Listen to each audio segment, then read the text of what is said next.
out while I pop a bottle off of ya. Chain swinging, clang clang, and it costs a lot. Bitch, I'm always at the guala, yeah, and you are not badass beat. Keep on going till you hit the spot. Whoa, I'm a big bag hunter with the bow. She got a big bed, never drop it low. Mama called me and she. Pengertian tim. Pengertian tim adalah kelompok dengan keterampilan yang saling melengkapi dan berkomitmen untuk mencapai tujuan bersama secara efektif. Atau definition.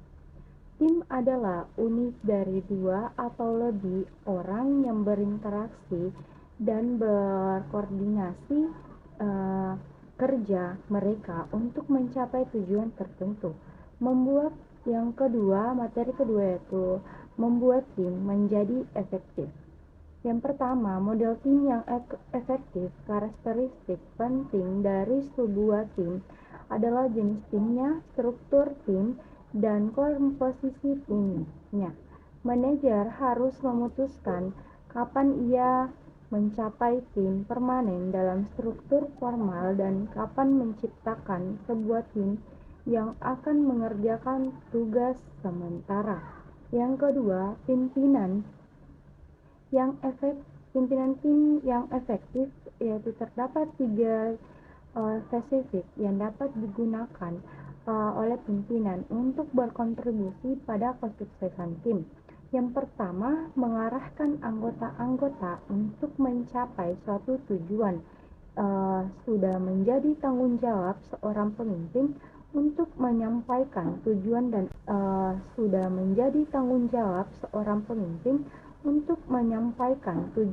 arahan yang jelas serta bersifat yang merupakan salah satu unsur kunci dari sebuah tim yang baik. Yang kedua, berbagi kekuasaan.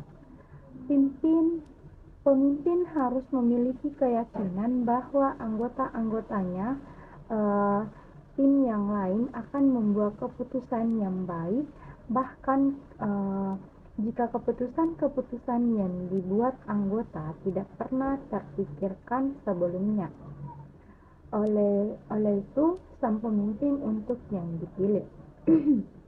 Yang ketiga, mengakui ketidaktahuan.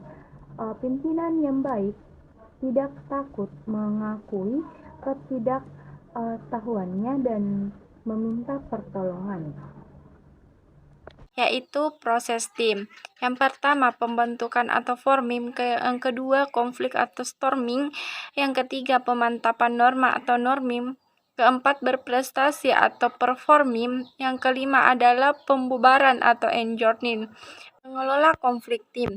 Dalam sebuah tim, tidak semua yang kita inginkan dapat berjalan dengan mulus. Ada kalanya kita menemukan masalah-masalah yang tidak terduga. Oleh karena itu, seorang manajer harus mampu mengatasi konflik-konflik yang muncul pada sebuah tim. Penerapan kerjasama tim dalam dunia nyata. Dalam dunia nyata, kerjasama tim sangat dibutuhkan, tetapi dalam kenyataannya tidak jarang pula terjadi konflik dalam penerapan kerjasama tim. Konflik tersebut mungkin terjadi dikarenakan banyaknya perbedaan kepentingan.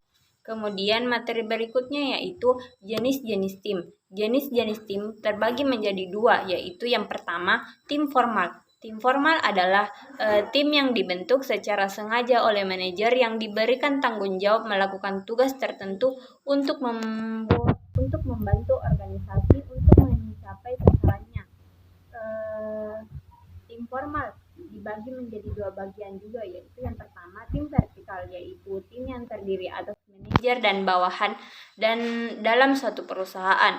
Kemudian tim horizontal, yaitu tim yang terdiri dari beberapa pekerjaan dengan hierarki sama dan berasal dari departemen yang berbeda. Kemudian jenis yang kedua yaitu tim informal. Tim informal atau tim yang diarahkan sendiri adalah tim yang terdiri atas 5 hingga 20 orang dengan bermacam keterampilan dalam melakukan penggiliran kerja dalam memproduksi produk atau layanan servis dan disupervisi oleh anggota terpilih.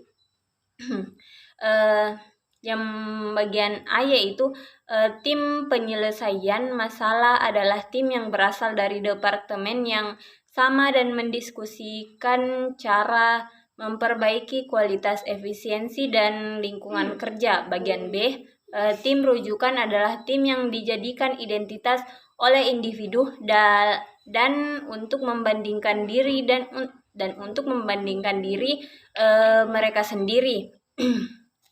Kemudian materi berikutnya yaitu karakteristik tim. Berikut adalah uraian mengenai karakteristik tim. Yang pertama yaitu ukuran. Ukuran tim tidak boleh terlalu besar, juga tidak boleh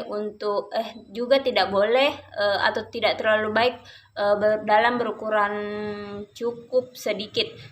Setidaknya sebuah tim terkomposisi oleh 3-6 anggota tim.